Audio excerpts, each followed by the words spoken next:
Hello everybody, welcome back to Frontier Mentality. Okay, during preparedness as we keep leading into all the natural disasters and uh, we're going into September, which is Natural Preparedness Month.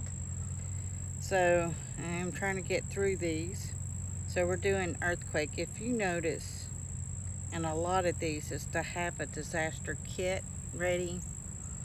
Um, of course, each has their own individual needs and whatnot. So we're gonna do earthquake preparedness today. All right, it's secure your living space, build emergency supply kit, practice the drop, cover, and hold method. You need to make a family plan if you're where earthquakes are more common, and if you're kind of like every once in a blue moon an earthquake happens, you still need um, a preparedness kit per se. Okay, so when they were talking about the drop and cover and hold on method, what you want to do is you need to stand in a doorway that has the beam across the top and hold on. If you can get under a dining room table, a kitchen table, or even a sturdy coffee table, or little kids could get under a coffee table, this is protecting your head from everything above falling down on. They also recommend, if able, to get out into your front yard or backyard as long as you're away from power lines and trees. You don't want to be where any debris can fall on top of you. Okay, the make an emergency family plan. This is something each and everybody can do ahead of time. You can have a notebook like such, have everybody's number written down. If you need to use a landline, sometimes landlines might work where cells won't, because a lot of people might be contacting each other. Hey, are you all right? Did you just feel that? Da da da da da. And it's tying up lines. Or if you can have emergency contact person outside of your state, a family member, make sure they know that they're the designated call person, just in case. Hey, we're okay. Make sure they know that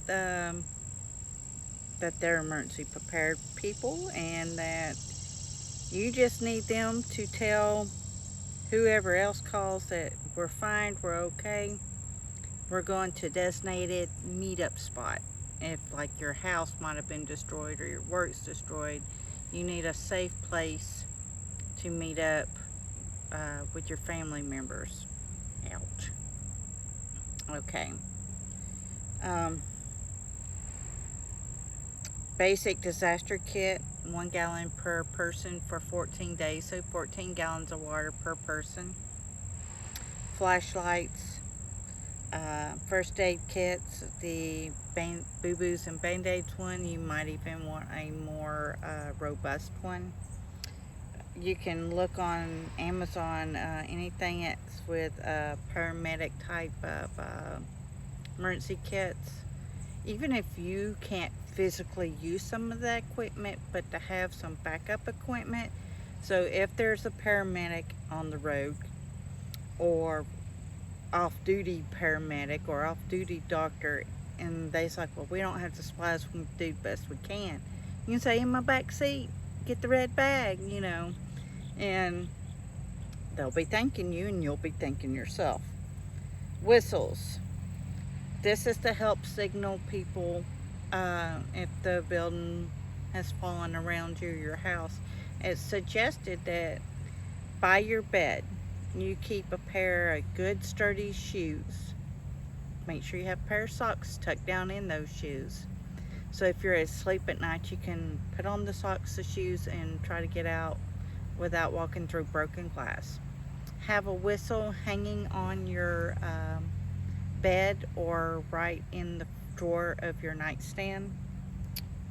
Know where your extra, now this is where you would have, like in the garage or in the laundry room or something, one of those big Tupperware totes, like you can get at Costco, sometimes Walmart, where they're stackable. They're a little more sturdy, and you can pack all this down in it so it's all in one place. And if you need to get it and flee, or if you need it to shelter in place, all the things. So you got your whistle to signal for help. You got a N95 dust mask, moist towelettes, unscented, garbage bags, we've discussed before, the big black ones, personal sanitation, a wrench to turn off all utilities. Make sure it's still the brass wrench. It won't cause sparks if you have gas or propane, and that way you can still be safe. Local maps of your area, cell phone charger, backup power banks. This is something, if you're parking your car and it's not in a parking garage and it's out on the street but not near power lines, this is something like the power bank and the phone chargers you can keep in your car. You can keep all non-essential things also in your car, as long as it's not cash or food.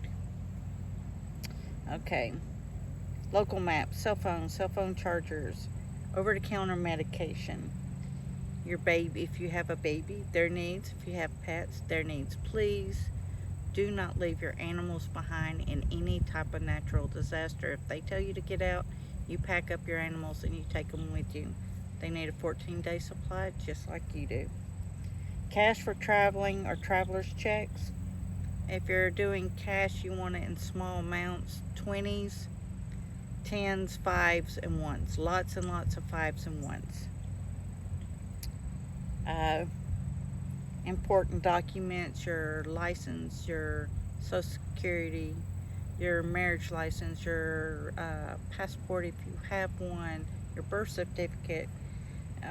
We've discussed about, I have bought like a photo album that's fireproof, and you can slide all of these important documents into that photo album, and it's all compact, it's all in one place and ready to go.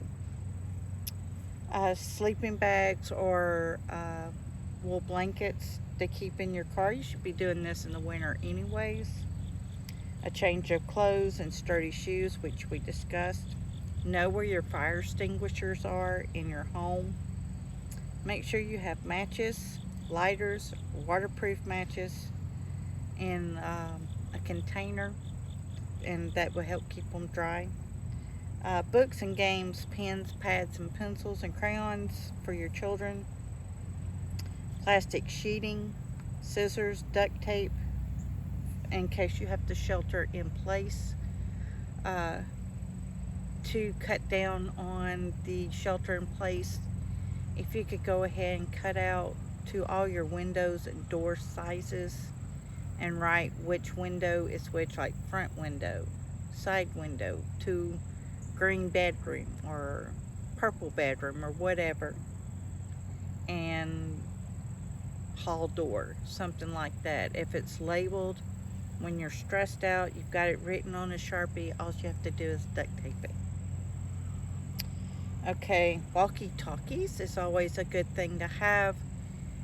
Remember, as long as no mountains or buildings are too much in between you, you can use these in case of emergencies.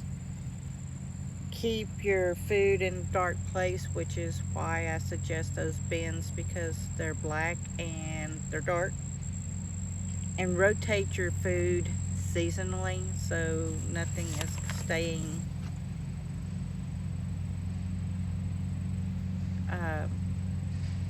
getting too much heat or anything. That's why I suggest that. A lot of people suggest carport, but I'm suggesting a laundry room or a room close to your back door or garage or whatever. All right, that is it for earthquake safety and preparedness. All right, everybody, please stay safe. Please get ready. Please get prepared. Frontier Mentality signing out.